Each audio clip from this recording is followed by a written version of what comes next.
Fala galerinha, tudo bem com vocês? Sejam todos bem-vindos a mais uma aula do Heitor Explica. Eu sou o professor Heitor e hoje a gente vai aprender sobre lançamento horizontal. Nas últimas aulas, a gente aprendeu a descrever os movimentos de queda livre e vertical. Hoje, a gente vai fazer a mesma análise para o chamado lançamento horizontal. Mas, professor, o que é um lançamento horizontal? O lançamento horizontal é quando a gente tem um movimento, é quando a gente tem um móvel que descreve um movimento em duas direções. Então, quando eu empurro essa bolinha dessa mesa aqui, essa bolinha ela começa a cair. Só que ao mesmo tempo em que ela está caindo, né, se deslocando na vertical, ela também anda aqui para frente, na horizontal. Ou seja, um movimento em duas direções. Isso caracteriza o que a gente chama de lançamento horizontal. Para a gente começar a estudar a fundo o lançamento horizontal, eu vou precisar lembrar do chamado princípio da independência dos movimentos de Galileu. Esse princípio diz que quando a gente tem um movimento que ocorre de maneira simultânea e perpendicular, esses movimentos podem ser estudados separadamente, porque eles são independentes. Então, quando essa bolinha cai e ela se movimenta na vertical e, ao mesmo tempo, ela também se movimenta na horizontal, ou seja, formando um ângulo de 90 graus entre esses movimentos são perpendiculares, eles estão dentro do princípio de independência dos movimentos de Galileu. Isso quer dizer que a gente pode estudar separadamente só a queda dessa bolinha aqui na vertical e só o deslocamento dessa bolinha na horizontal. Com isso em mente, a gente vai começar o nosso estudo a partir de agora. Vou lembrar você que um movimento na vertical ele pode ser de queda livre, se obedecer às condições que a gente já viu, ou de lançamento vertical em si. Mas nos dois, a gente já percebeu que essa velocidade da bolinha na vertical ela vai começar a aumentar devido à influência da aceleração da gravidade. Então, como essas bolinhas estão sob a influência da gravidade, que puxa sempre para o centro, e essa gravidade é de aproximadamente 10 metros por segundo, cada vez que o tempo vai passando, a velocidade dessa bolinha ela vai aumentando 10 metros por segundo aproximadamente. Então, vamos imaginar assim, eu vou dividir esses dois movimentos agora, tá bom? Eu vou dividir em um eixo x, que representa o deslocamento na horizontal, e o eixo y, que representa o deslocamento na vertical. Imagina agora que eu peguei só o deslocamento na vertical, e essa aqui seriam as representações desse deslocamento. Quando você olha para essa figura, ela parece familiar para você, a gente já estudou isso, né? Na vertical, a bolinha vai sofrer influência da gravidade e a sua velocidade vai aumentar. Ou seja, isso quer dizer que no início, a velocidade inicial dessa bolinha era 0 metros por segundo, e de acordo com o que o tempo vai passando, o valor dessa velocidade ela vai aumentando. Como a gente está estudando um valor da velocidade apenas no movimento vertical, a gente vai chamar isso aqui de uma velocidade Vy, tudo bem? Vy e Vy. Essa é uma das primeiras dicas que você tem que fazer. Decompor o movimento em duas direções, x e y. E você já sabe que no movimento vertical, devido à aceleração, a velocidade varia. Se varia, é porque esse aqui é um movimento retilíneo uniformemente variado. Consequentemente, para você descrever essa parte do movimento, qualquer coisa que te perguntarem sobre a queda dessa bolinha, tempo de queda, a velocidade que ela leva para sair daqui de cima e chegar até no solo, todas essas coisas, a altura desse prédio, tudo que está relacionado ao movimento em si na vertical, você vai usar as mesmas equações que a gente já estudou para o MRV e eu vou colocá-las aqui. Então, utilizaremos na análise do movimento na vertical a função horária da velocidade, da posição e a equação de Torricelli. Lembrando que se a velocidade inicial do movimento que a gente vai estar analisando aqui for zero, a equação da função horária da posição ela pode ser reduzida para aquela que você já sabe e a gente chama do famoso h igual a 5t2.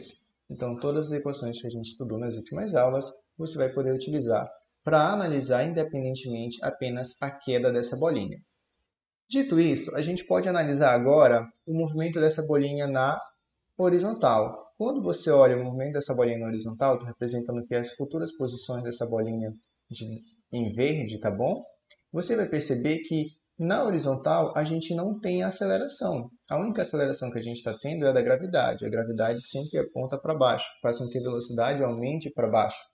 Isso quer dizer o seguinte, meus anjinhos, que a velocidade aqui no eixo x, que a gente vai chamar de Vx, como não tem aceleração, ela vai ter sempre o mesmo valor.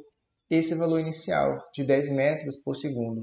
Consequentemente, se o valor da velocidade não muda, a gente vai ter o que a gente chama de movimento retilíneo e uniforme. Então, quando você estuda os movimentos separadamente, você descobre que o movimento da vertical é um MRV e o na horizontal é um MRU. Isso nos leva que quando perguntarem qualquer coisa para a gente em relação ao seu deslocamento na horizontal, a distância que ele vai alcançar, a velocidade que ele descreve na horizontal, você vai usar apenas as equações do MRU. Que equações são essas? Você vai usar o Deus vê tudo e você vai usar também o famoso sorvete. Porém, sempre prestando atenção que a velocidade, nesse caso aqui, vai ser apenas a velocidade no eixo x, tá bom? Então, nesse caso aqui, 10 metros por segundo. E a função horária da posição para o MRV é o sorvete. Eu vou escrever ela só um pouquinho diferente para deixar ainda mais claro para você que eu estou pedindo só o eixo x, tá? Então, seria x seria a posição, né? Posição inicial mais a velocidade no eixo x vezes o tempo. Se você achar que isso aqui te confunde, você pode escrever o sorvete normal. S é igual a S0 mais VT. Tudo bem? Vamos fazer um exemplo para botar isso em prática? No nosso exemplo, nós iremos analisar o movimento de uma bolinha que é lançada de cima de uma mesa. Quando essa bolinha começa a cair, ela vai se movimentar na horizontal e ao mesmo tempo na vertical. Lembra, quando a gente tem dois movimentos ocorrendo simultaneamente, né, em direções diferentes, a gente tem o que a gente chama de lançamento horizontal. Consequentemente, utilizando o princípio da independência, a gente vai analisar o movimento dessa bolinha ponto a ponto, separando o movimento na horizontal e na vertical. Lembrando que na vertical a gente tem MRV e na horizontal MRU. Então a questão que é primeiro que a gente determine o tempo de queda. Se está falando sobre tempo de queda, é o tempo que essa bolinha leva para sair daqui de cima e chegar aqui embaixo. Ora, se ela está saindo de cima e indo para baixo, ela está descrevendo um movimento na vertical. Se é um movimento na vertical, você já sabe que isso está se tratando de um MRUV. Logo, todas as equações do MRUV você vai poder utilizar. Para a gente descobrir qual dessas equações que a gente vai utilizar, se é tempo, você pode escolher qualquer uma que tenha tempo, tá bom? Só que eu vou destrinchar este movimento aqui, como eu falei para vocês, para a gente encontrar a melhor forma da gente resolver isso. Então, olha, se essa bolinha está se movendo na vertical, você sabe que ela está sofrendo influência da aceleração da gravidade, que aponta para baixo. Você sabe que a gravidade é aproximadamente 10 metros por segundo. Isso quer dizer que quando essa bolinha começa a cair, a velocidade dela em y começa a aumentar. E depois começa a aumentar e aumentar mais ainda, porque a Terra puxa essa bolinha. Consequentemente, se essa velocidade está aumentando, é porque aqui no início desse movimento, a velocidade inicial em y nessa bolinha era zero.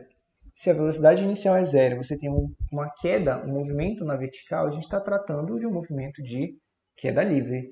Na queda livre, você pode utilizar a fórmula compacta h igual a 5t2.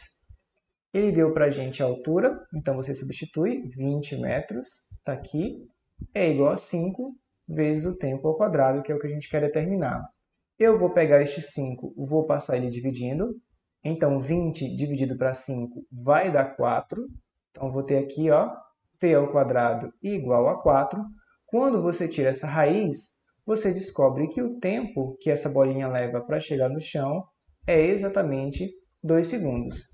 Perceba que eu consegui resolver isso aqui muito rápido, só de eu conseguir identificar se o movimento é na vertical ou na horizontal e, consequentemente, eu consigo direcionar as minhas ferramentas, equações do MRU ou do MRV.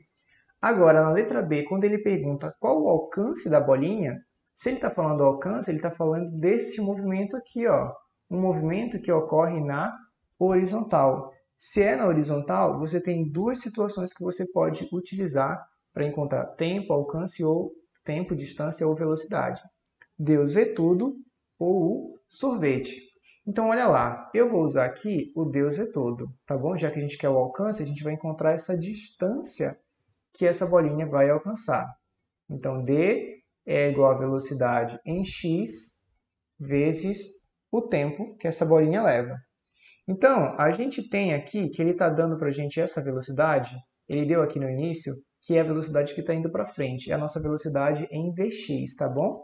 Isso quer dizer o seguinte, que a distância que essa bolinha vai alcançar vai ser 5 vezes o tempo que ela leva para chegar no chão, já que ela também está tendo este outro movimento para cá. E a gente descobriu que essa velocidade é 2.